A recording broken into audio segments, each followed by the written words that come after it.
India आपके साथ मैं हूं निदा अहमद। बुलेटिन की शुरुआत करेंगे उत्तर प्रदेश में होने वाले निकाय चुनाव की खबर के साथ। तो यूपी में 2 चरणों में निकाय चुनाव होंगे और 4 मई को पहले चरण का चुनाव होगा, 11 मई को दूसरे चरण के लिए वोटिंग होगी और 13 मई को चुनाव के नतीजे आएंगे।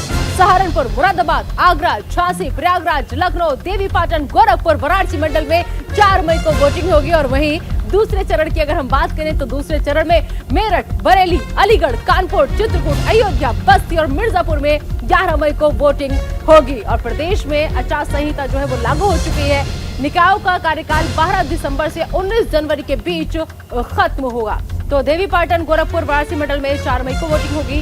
दूसरे चरण की बात करें तो मेरठ, बरेली, अलीगढ़, कानपुर, इन सभी जगहों पर वोटिंग होगी। और इसके बाद आपको बता दें कि जिस तरीके से इस वक्त बीजेपी जो है वो पूरी कोशिश कर रही है कि कैसे भी करके निकाय चुनाव पर, नगर निगम पर हमारा ही कब्जा हो, लेकिन ऐसे में बाकी और जो पार्टियां हैं, समाजवादी पार्टी हो, कांग्रेस हो, सब भी अपनी अपनी ताल ठोकती हुई नजर आ रही हैं।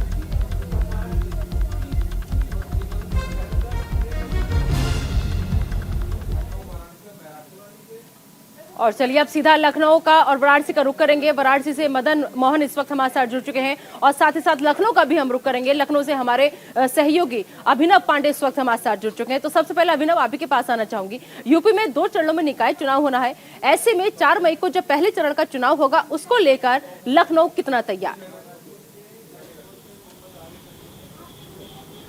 देखिए, बिल्कुल मैं बता दूं कि लखनऊ जो है इस समय चुनाव प्रचार चरण सीमा पे है। पूरी चरण पे इस समय चल रहा है, चाहे वो मुख्यमंत्री योगी आदित्यनाथ हो या फिर दोनों डिप्टी चीफ मिनिस्टर हो, तमाम जो मंत्री हैं, संगठन के मंत्री हैं, ये सभी जो है की ड्यूटी लगाई गई है और सभी जो है पूरे दिन रात जो है वो चुनाव प्रचार में जुटे हुए हैं। अगर योगी आदित्यनाथ की बात कर ले तो सबसे ज्यादा डिमांड उन्हीं की है। 13 दिन में 64 सभाएं उनकी होनी है। पहले 2 दिन में आपने देखा ताबड़तोड़ उनके दौरे हैं। उसके बाद आज भी लगातार जो है सबसे ज्यादा डिमांड उनकी मुख्यमंत्री योगी आदित्यनाथ की है। हर प्रत्याशी चाह रहा है कि वो उनके क्षेत्र में आए और माहौल को बदलकर उस पक्ष में जो है वोटर को उनके पक्ष में कर दें, क्योंकि इस समय योगी आदित्यनाथ सबसे स्टार कैंपेनर में हैं। चाहे वो उत्तर प्रदेश की बात कर लीजिए या फिर कर्नाटक की बात कर लीजिए, हर जगह जो है जहां भी चुनाव हो रहा है, अगर प्रधानमंत्री नरेंद्र मोदी और अमित शाह के बाद अगर देखा जाए तो सबसे तीसरे नंबर पर योगी आदित्यनाथ की सबसे ज्यादा डिमांड रहती है कि वो यहाँ पर आए। ऐसे में उत्तर प्रदेश में राजधानी लखनऊ की अगर हम बात करेंगे तो यहाँ पर मेयर पद के जो प्रत्याशी हैं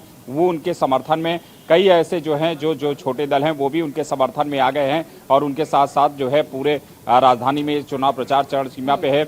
इसके साथ साथ मैं बता दूं कि रक्षा मंत्री राजनाथ सिंह का भी जो है प्रस्तावित है कि 2 दिन के अंदर वो भी दौरे करेंगे और वो भी यहाँ पर, चूंकि वो सांसद है यहाँ से, तो उनकी भी 2 सभाएं यहाँ पर लखनऊ में हो सकती है, क्योंकि वो कर्नाटक चुनाव में इस समय व्यस्त है।